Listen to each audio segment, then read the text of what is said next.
Hello and welcome to the polling station. And since you were last with us, the Democratic Unionist Party has elected a new leader, something which very, very rarely happens in undoubtedly one of the most bizarre parties in Ireland and the UK. The Ulster Unionist Party, which of course was the leading unionist party in Northern Ireland for so long, has rather more quietly elected a new leader as well. And we have a lot going on with Boris Johnson, which I'm going to talk about with William Kedjanyi presently, in the sense that Boris just never seems to be out of the news. Now question marks in relation to the nurse that looked after him leading the NHS. He's issued an apology to the Ballymurphy family's Ballymurphy massacre in the early 70s in Belfast. And there was an apology from the British government last week. Boris Johnson's actually issued a personal apology from Parliament today. And he's also had to deal with accusations from Scotland that, he's basically treating Scottish nationalists quite badly and so on and so forth. And there's going to be a loyalist meeting in London as well to talk about the protocol. An awful lot happening. And of course, my dear friend, William Kedjanyi, Star Sports was the only firm, to the best of my knowledge, that priced up the DUP election. It got it right as well, even though arguably Edwin Poots at 4-6 was a bit of value. It certainly made him favourite over Jeffrey Donaldson. It was actually a tight enough vote. But the DUP has gone to the right, which will open up opportunities for the DUP. And I do believe that the party that's been working hardest to maintain the union may be destroying it slowly but surely over the next few years. How are you? Yeah, good, Johnny. Thank you very much for that. Situation in Northern Ireland has taken quite a few moves, and I think we're going to see quite a few battle lines, especially as we go back into the EU frameworks. Now, there's been a lot of legal talks and arguments, basically about new trade rules for goods entering Northern Ireland. They've been pushed back and they've been eased a bit, but at some point, I do believe there's going to be full enforcement. Watch what happens with polling intentions around that date, because I think that's probably the next big battle ahead. Those points about Johnson and his various newsworthy appearances, he's never out of the news. Isn't this politics now, though? This is like he's never out of the news, and that in itself is a victory. Definitely. I think in some ways, we talked about this previously, all of the stories at once effect probably does help the subject in the sense that it's difficult to know what to focus on or where to look. Better have 4 scandals than one, you know. Yeah, Hugh Simpson's meme of all the little antibodies trying to get into Mr. Burton's. But in general, even though there are lots of questions, and there'll be lots of long-running questions over Johnson because that's the sort of person he is, things appear to have calmed down, I think, on that front. And I think probably the biggest near-term danger to the government is probably more restrictions or a delay on restrictions, or, God forbid, a reversal because of a new variant. And everybody's been talking about the variant that's coming from India. At the moment, it has grown exponentially. Think about 28% rise in cases, although overall cases are still low. Yesterday, or I should say the 17th, this Monday, when pubs could open back indoors and fans could go to sports again, as well as soft play centres, I think was probably the most important date in the roadmap. In the sense that I believe very much that that's an acceptable amount of freedom for most people for the foreseeable future. Don't get me wrong, I think we'll expect a full unlocking at some point this summer, but it's almost like the freedom to achieve freedom. Yeah, the freedom to achieve freedom.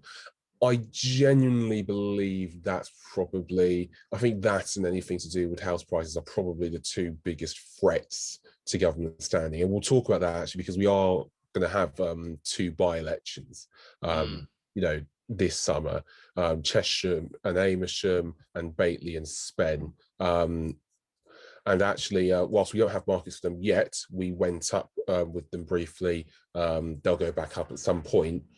The Conservatives are very heavy favourites in the mind of the punters to take Bately and Spen from Labour.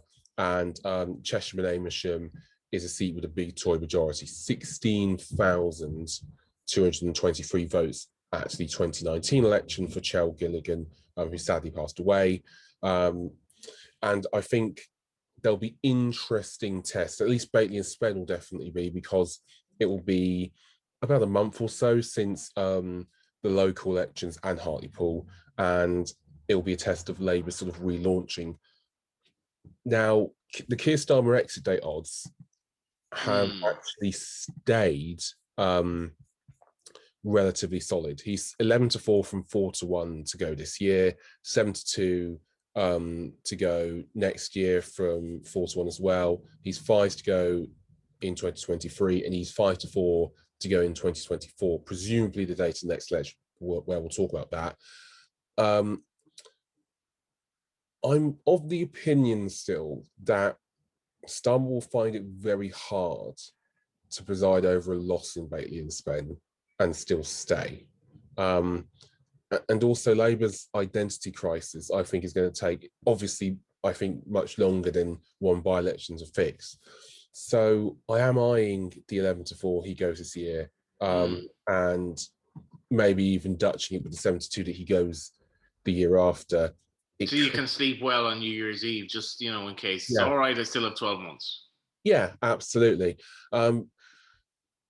There's a long-term restructuring of the Labour Party going on now. What does it stand for? You know, I'm very glad I'm not in the shadow cabinet. I genuinely don't really know. I think you're better at talking to sort of experts in the Labour Party now. I think what Labour wants to stand for, what Starmer and his team want Labour to stand for, is the party of the early 2000s.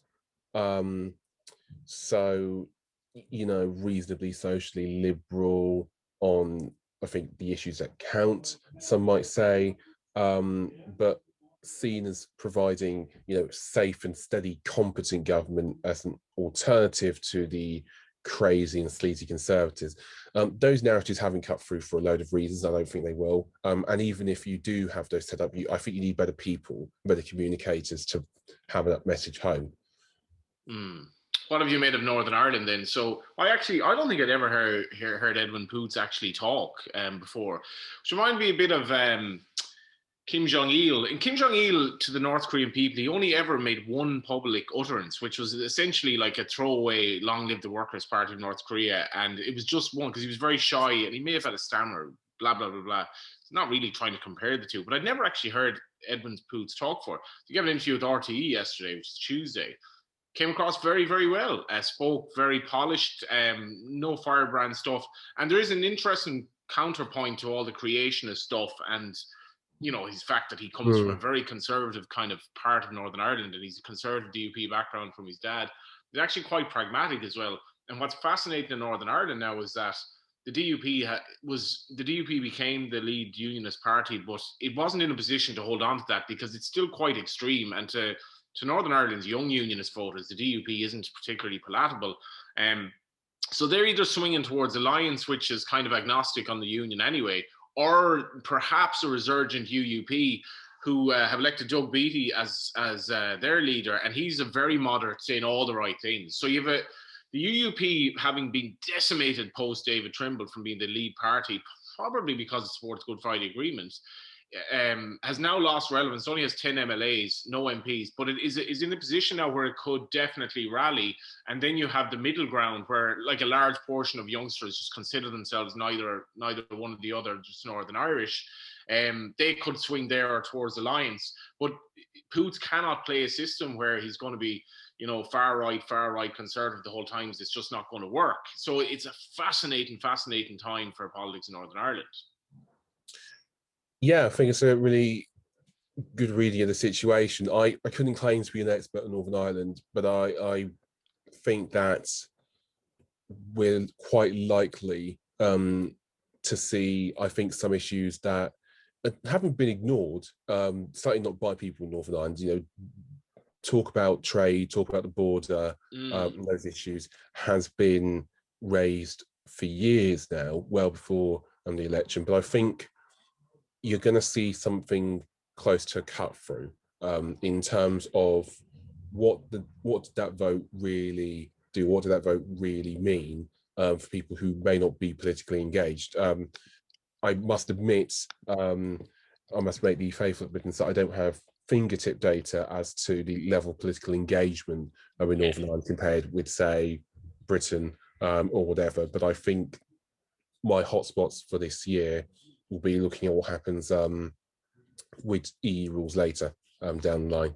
Yeah, it's interesting. We've almost flipped a bit here, where I'm trying to kind of advise you on political developments. But there is an election in Dublin Bay South, which you'll be very interested to find out about. I might actually get Star Sports to have a look at betting on it, because there is a massive, you mentioned housing in Britain, there's a massive housing issue in Ireland at the moment, where we've had all these cuckoo funds come in and basically price normal people out of the market from houses that are already overpriced and so forth. So Dublin Bay South would be a wealthy constituency in Ireland's traditional Fine Gael stronghold. Fine Gael is under a lot of pressure at the moment, and the repercussions for Leo Varadkar, its leader and former Taoiseach, if it were to do badly in this by-election, Owen Murphy, one of his big acolytes, having decided that he was quitting politics, repercussions for Leo Varadkar could be very big. And Sinn Féin are leading the way on the housing situation, and would probably, if there were an election tomorrow, would actually 100% would top the polls. So really interesting what's happening in the South. And it should be an obscure, irrelevant by-election. It's far, far from it. And obviously the government parties are going to get kind of, they're going to get I suppose, results in terms of how people think they've done with the virus and the vaccines as well. But housing is just that massive elephant in the room. So very interesting times ahead, north and south there. Yeah, it'd be interesting to see whether there's a housing and voter correlation. There's a massive one here. 69%, I think, of people who vote in Conservative seats own their own homes, and that's 54% for Labour. Wouldn't be surprised if that was to play a big issue in elections there. Do you vote like that, or do you vote for the greater good? When I vote, it's based on a number of factors. Usually how good accessible is the local MP is one. Or the personality necessarily in the party? Not necessarily a personality. I can't say I've voted in the past based on the personality of the leader solely. Generally speaking, it's been policy. What is their stance on X and Y issues? Do I feel comfortable voting for this person based on what they've said in the past? That's right to lots of people before anybody goes and gets any idea. But I think voters' motivations are pretty malleable, depending on when elections take place as well. And I think that's something we're only going to see come through more and more. Yeah, well, if as somebody comes in the back door and says hello to is that Mr. Kedjanyi? It is, yeah, it's the good doctor himself. The Dr. Kedjanyi. If there were an election in the middle of the summer and we were like cantering towards the great victory out of the pandemic, there isn't a hope in hell that the residing party wouldn't get a good vote, because nobody cares and there's an upsurge in terms of testosterone and so forth. So it's strange that politics is just so bizarre that elections can be kind of, I don't think Boris should be getting votes based on the vaccine process myself. That's how it is. That's life. So I don't know. Anyway. Yeah.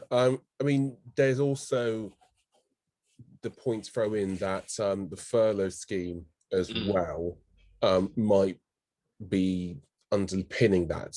People have had furlough, so they've been able to, if you're a homeowner and you've had furlough, you've had a better situation out of it than, say, a renter who's had to keep working during the pandemic. That sort of stuff can solidify voter coalitions as well, and I don't think it should be overlooked. Just quickly, actually, our markets for the year of the next general election. Yes, we have them here. And will Boris Johnson be Conservative leader at the next general elections? 4-7 yes, 5-4 no. Yeah, which I think those are fair prices. There are lots and lots of scandals. There's always something with Johnson, but it's priced in. I think it's basically about his own self-focus. Does he have the bare ability to just keep his eyes on the prize? If he can do that, I think he could stagger through to any amount of time in the job he wanted. It's really whether he wants it. I don't think there's a threat to the Conservatives in England capable of taking anywhere near enough seats for them not to have another majority, which is 11 to 10.